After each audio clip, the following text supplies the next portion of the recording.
Hello, everybody. How are you doing? I hope you are in good health. I hope everything is good for you, for your family, for your friends and dear ones.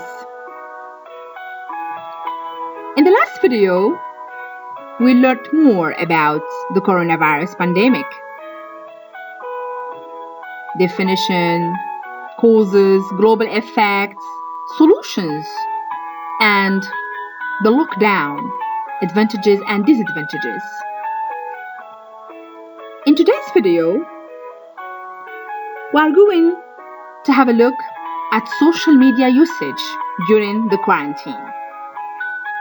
How the lockdown may lead to social media addiction in this time of isolation.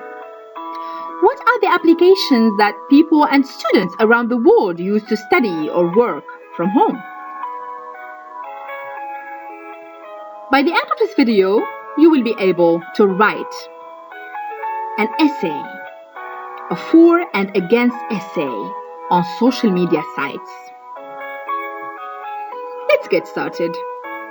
This is a really interesting video, full of information.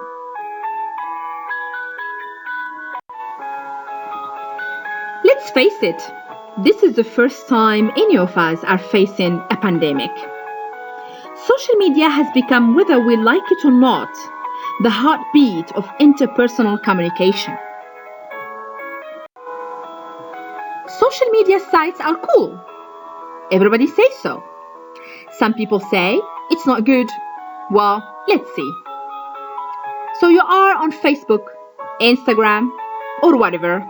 That's cool, right? You are updated. You always know what is going on. You have hundreds of friends and they like you. Awesome. Always someone following you and posting comments. Is that what you want? Sure. Oh, and you are popular. You are a mega star. People know you and you are never bored with your smartphone and Wi-Fi. Let me say this. This is the 21st century and you are expected to be online, and so are you. Don't forget, some cool companies advertise their service there and you are going to miss it. Are you? Anyway, who needs face-to-face meetings? Not you. Maybe old folks. Not you. You know what's in? Remember? But some guys say how bad it is, and that you are going to ruin your social life because of social media daily use. Some so-called experts declare that you are going to get addicted and you lose sense of real life and that kind of stuff. Well, if you don't know when to take a break, then maybe we have got a problem. Yes, a problem, because you don't see your mates anymore or your friends anymore. Sitting all day in front of the monitor and posting stupid snaps on Instagram. That's pathetic, isn't it? I just want to say that social media are not good when it deprives you from enjoying a quality time with family and friends. And they are not bad either. Find a balance and everything is going to be all right. This is how we should deal with social media sites. A balance.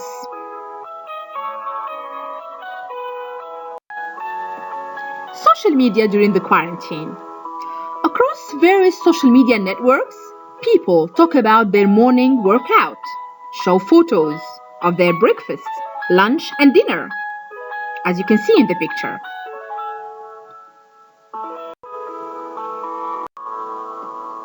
Others, more and more people around the world are in touch with their friends and family members via social media sites at the expense of face-to-face contact or video calling. Again, as you can see in the picture. This is one advantage of social media sites, especially now, in this exceptional period of time. On social media, we are invited into the most intimate of events in people's lives with proposals, weddings, and birthdays. To say that social media has become a central part of our world in 2020 would be an understatement. So it is no surprise that during the pandemic, social media continues to be the place where people share what is real and what is now happening under their roof. As you can see here, this is a newly married couple. This is another newly married couple who want friends and family to attend a surprise proposal online.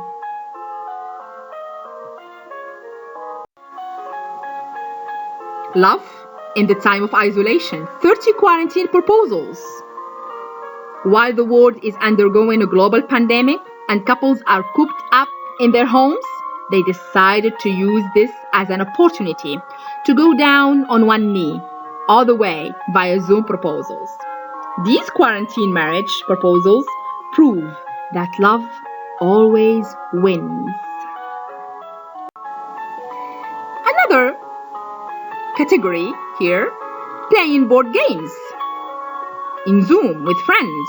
In New York and North Carolina, they are playing games online through video calling in Zoom. In this time of social isolation, staying connected is more important than ever. In fact, WhatsApp, Facebook, and Instagram enjoyed a 40% mid-March usage spike as direct a result of the coronavirus. Over 19 million people mentioned COVID-19 across social media, blogs, and online news sources on March the 11th. Yet, despite such surges, public trust in social media is simultaneously declining. Let's see why. Almost 75% of Americans don't believe the pandemic information they read on social sites today. Here is how platforms are combating the spread of misinformation and adapting to the new world order to hold consumer trust. Now, they are trying to promote true content. We need true content, of course. Correct, appropriate, accurate content. Twitter was among the first platforms to provide early coronavirus data to both business leaders and consumers at the start of 2020. In January, the platform announced it would direct users searching for credible, authoritative information. They are looking for credible information because most people try to spread incorrect content or information about coronavirus.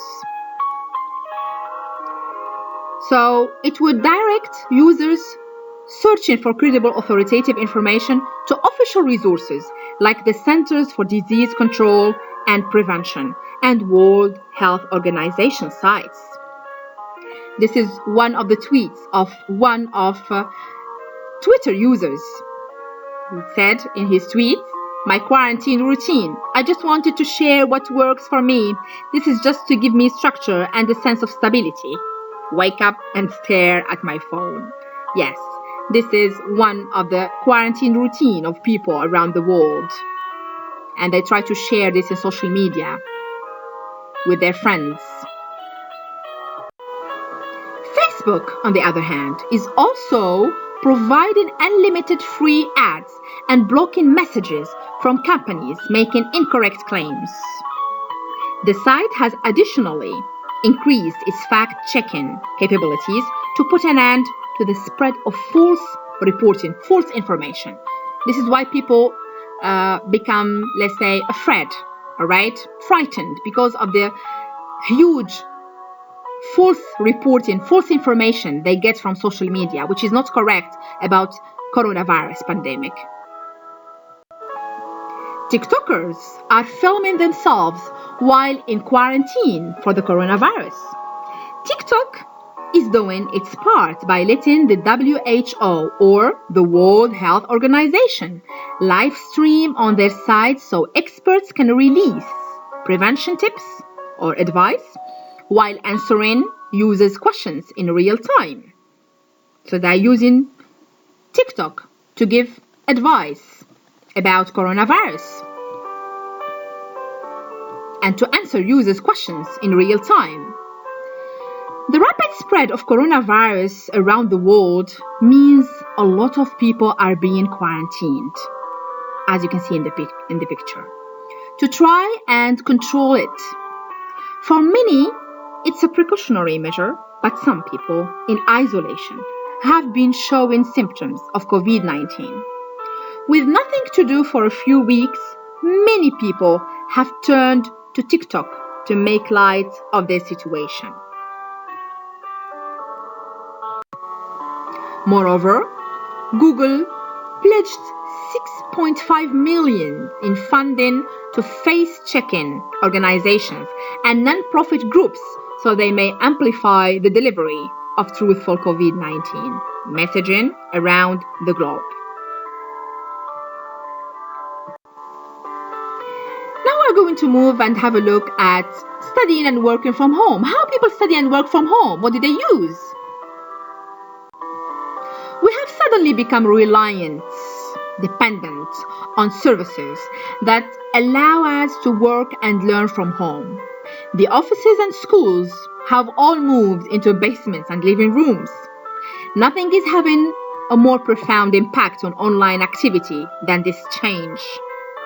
School assignments are being handed out on Google Classroom, for example. Meetings are happening on Zoom, Google Hangouts, and Microsoft Teams. The rush to these services, however, has brought new scrutiny on privacy practices. So everything is seen online. All the work of the students and teachers. This is a diagram that shows the use of these applications for work and for studies. Zoom, Google Classroom, Microsoft Teams, Google Hangouts from January the 15th to March the 1st. Now, how social media negatively affects your mental health? This is a good question. The rise of social media has meant that we, as a global population, are more connected than we have ever been in the history of time. However, our reliance on social media can have a detrimental, a very bad effect on our mental health, with the average checking their phone as much 28 times a day. While social media platforms can have their benefits, using them too frequently can make you feel increasingly unhappy and isolated in the long run. That's a very bad thing. Because you are always connected, always online, 28 times a day. That's too much. There is no communication at home then. So you are not enjoying that quality time with your family. Checking your Twitter, feed, for example, just before bed could be contributing towards poor quality of sleep. Another major problem that social media sites cause. Sleep. Having enough sleep is of a paramount importance. However, many of us use our phones too soon before choosing the hit hay, making it harder to doze off. Getting worked up with anxiety or envy from what we see on social media keeps the brain on high alert, preventing us from falling asleep, explained Dr. Bono. So instead of sleeping early, trying to read a story, we are just sleeping with our mobiles. Plus, the light from our mobile device just inches from our face can suppress the release of melatonin. Melatonin is a hormone that helps us feel tired the following day. That's why you are feeling tired, you are feeling exhausted in the morning because of that extensive use of mobile. Mental health. This is really important part here. A major cause of social media. Not only has social media been proven to cause unhappiness, but it can also lead to the development of mental health issues such as anxiety or depression when used too much or without caution. In March, it was reported that more than a third of the new generation from a survey of 1,000 individuals stated that they were quitting social media for good, as 41% stated that social media platforms make them feel anxious, sad, or depressed. While you don't necessarily have to quit social media for good, if you feel like it is beginning to bog you down, why not consider allocating social media free time slots during your daily routine? The slight change could do you a whole lot of good. So just give it a try. Try to make yourself busy, far from social media. Human connection. As human beings, it is so important for us to be able to communicate and forge personal connections with one another. However, it can be hard to do so when we are glued to rectangular screens, becoming more acquainted with our friends' digital facades than their real-life personas.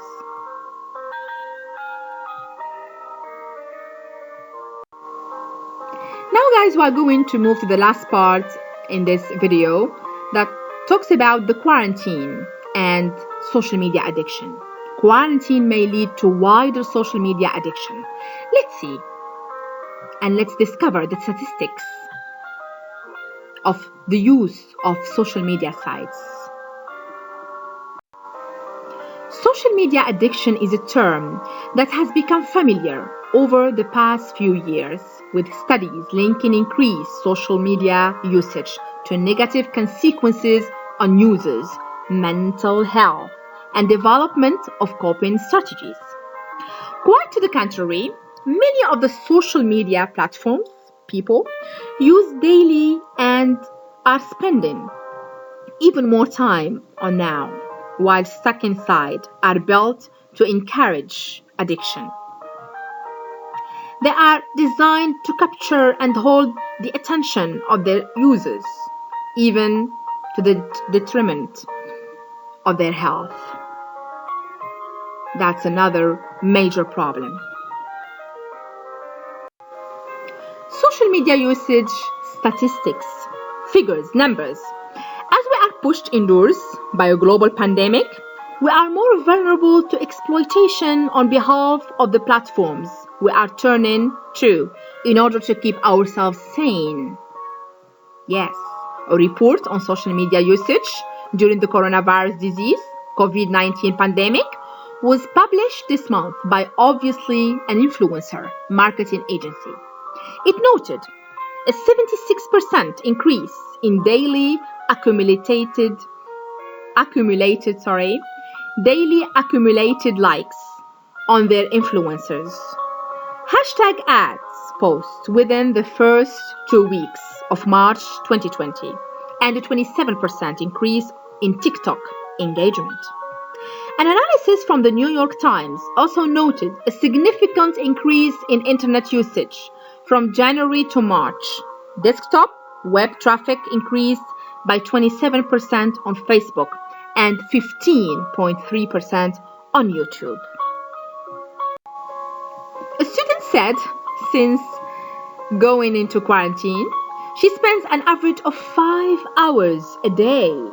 Imagine 5 hours a day on TikTok, calling it a never-ending hole of content. Although social isolation has transformed much of our daily lives in a multitude of ways, the situation fits into a greater trend.